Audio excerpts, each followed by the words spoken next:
Alright, we have a treasure quest now that's not detecting this thing spinning, at least not correctly.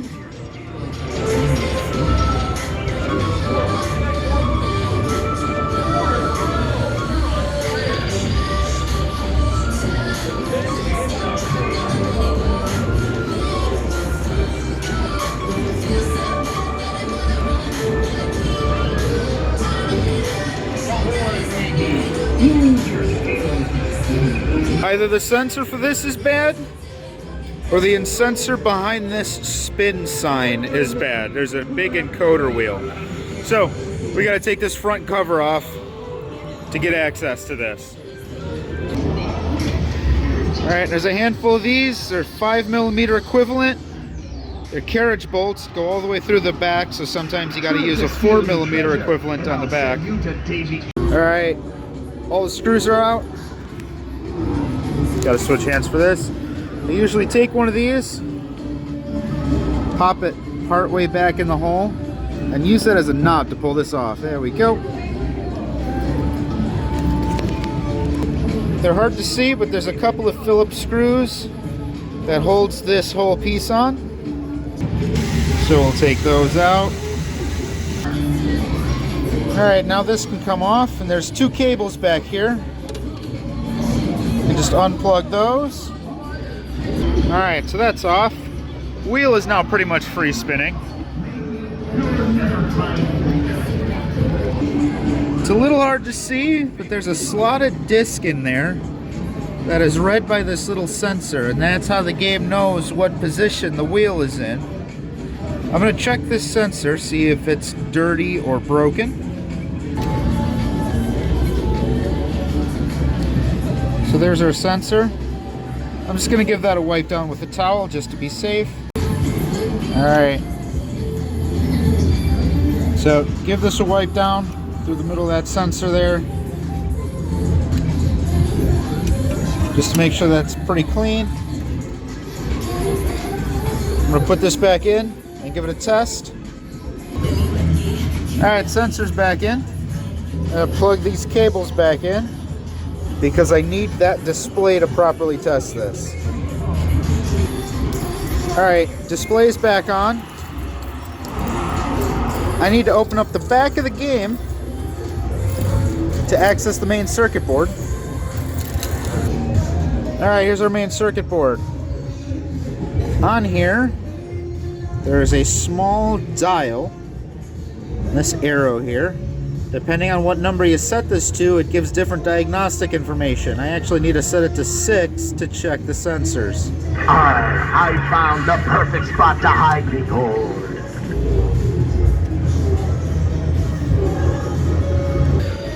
Alright, our dial's set to 6.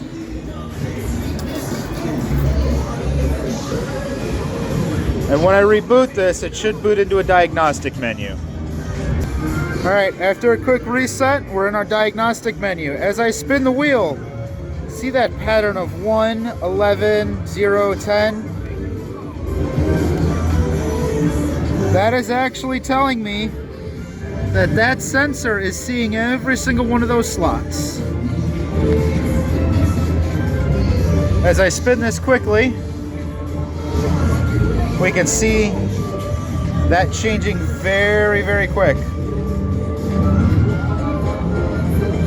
So that sensor is working, that's not my problem.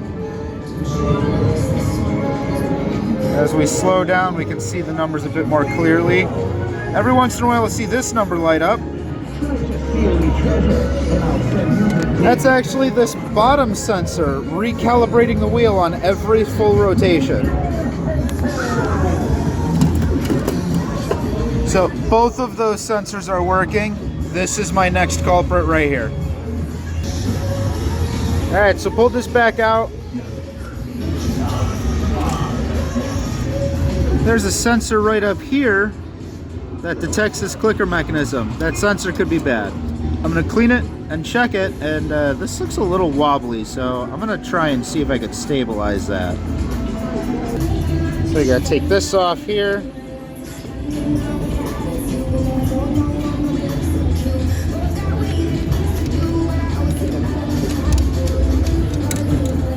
And then take these screws out on the sides.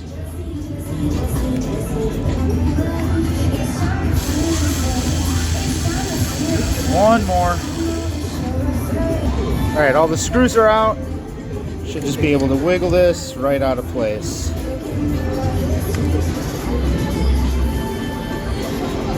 May want to replace that bearing. Then check this sensor to see if this is damaged at all. Looks like that's been scraped a little bit, but I can probably clean it off and it should work. A quick brush later, that does look much better. Still some scraping, but I think the sensor's not blocked at all. So back in the tech office, got this partially disassembled. I don't know if I have snap ring pliers that small, but we'll see if we can get that off of there and possibly replace that bearing. If not, I might have a replacement for this whole piece. Alright, I got the snap ring off. These bearings are actually a little loose in this hole. They rattle around a little too much. You shouldn't move that much. So I'm just going to be gentle, and I'm going to put a little dab of super glue around the outside and glue these bearings back in here. Alright, we got some super glue on there. We got one glued in. We just gently press that into place. Alright, both bearings are glued in. One other thing with these is this little rubber band on the outside tends to wear away on the tip.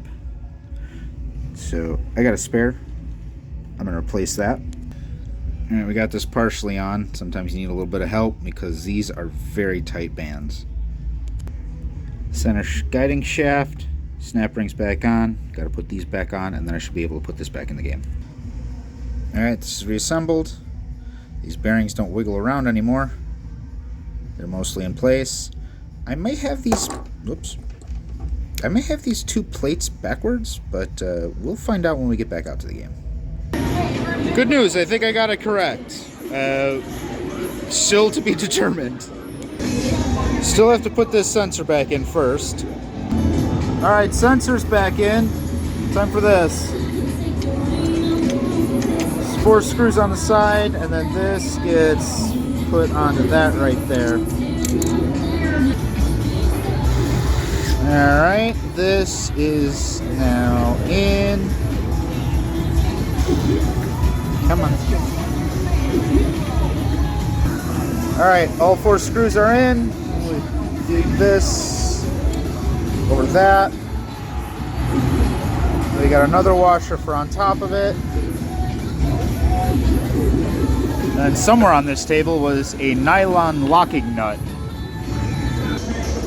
Thought I dropped the nut for that. It was still stuck in the nut driver. I'm smart. Put this back on.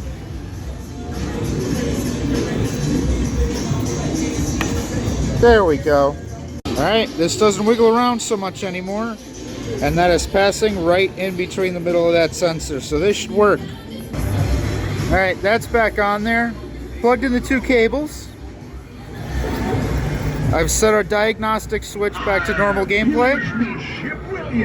Let's turn this on. And while it loads up, I'm going to put a screw or 2 in here to keep this thing steady. Alright, that's reattached. Everything's plugged in. I just got to wait for my card reader a little bit. I got tired of waiting for the card reader, so I decided to cheat.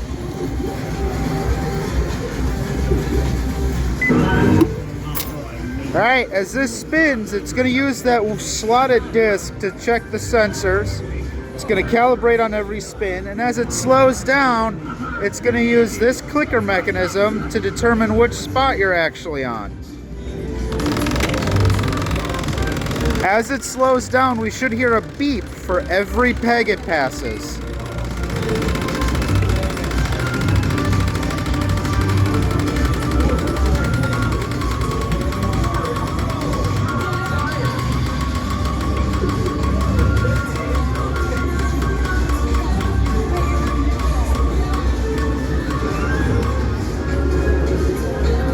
Beautiful. Try it again.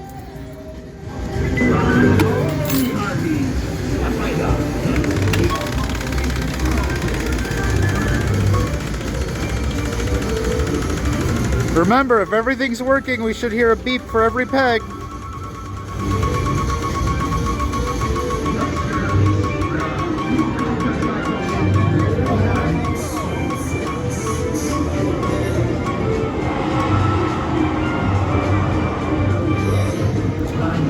$60 tickets. I think we're good. Put the front glass back on, and then I think we're all right. So we screw these in all the way around the whole thing.